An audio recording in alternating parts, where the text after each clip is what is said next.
गणेश महोत्सव 2025 नवम दिवस कटक भुवनेश्वर जुग्म नगरी गणेश पूजा कमिटी पक्षर कटक उपर बालीजात्रा पड़िया अनुष्ठित होता 32तम गणेश महोत्सव आज नवम दिवस।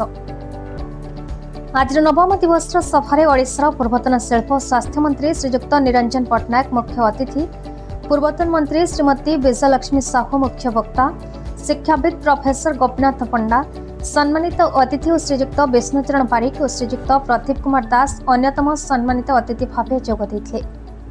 स्वागत भाषण प्रदान करते अनुष्ठान कार्यकारी सभापति श्रीजुक्त ललाटेन्दु बडू, अतिथि मान परिचय प्रदान करते श्रीजुक्त भिक्की चक्रवर्ती।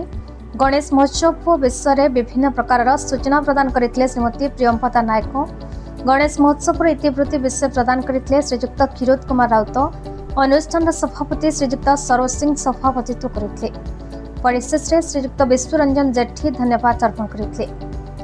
प्रतिदिन पर आज विभिन्न प्रकार सांस्कृतिक कार्यक्रम कर विभिन्न कृति व्यक्ति विशेषों को अनुष्ठान पक्षर मानपत्र प्रदान कर सम्मानित कर महोत्सव पड़िया पड़ता विभिन्न प्रकार स्टल दुकान मानक सबुदिन भली आज भिड़ लगी देखा। गणेश महोत्सव आसंता 10/9/2025 तारीख दिन उद्यापन होबार कार्यक्रम रही।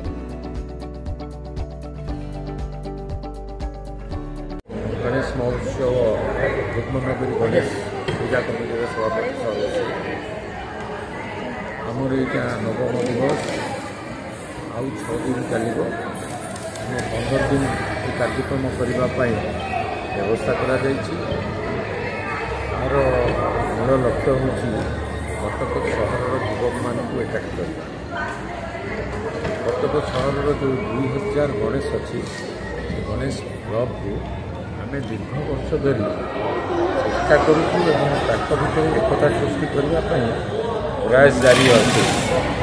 आगामी दिन में ठीक भाव में सब एकाठी हे गणेश क्लब गुड़िक ताले भविष्य में यह बालीजात्रा तल पड़िया बुझे एवं बालीजात्रा मोर दृढ़ विश्वास निश्चित भाव में सफल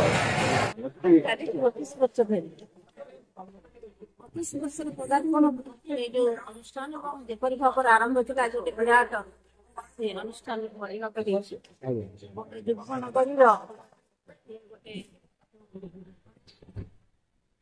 जेपरी भाव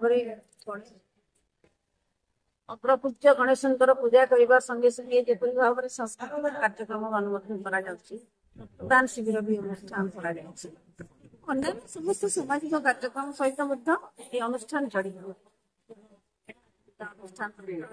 कामना कर भाव अनुष्ठान बालीजात्रा ऐतिहासिक बालीजात्रार उपर पड़िया आगे ये होता बर्तमान ये जेपरी भाव में गणेश महोत्सव चलती भाव में स्वागत भाव में पिला समस्त सांस्कृतिक प्रतिभा प्रतिभा लुकायित करवा से सामना को आने प्रतिष्ठा भाव में स्वागत कर। कटक दामोदर बेउरांका रिपोर्ट, भारत न्यूज।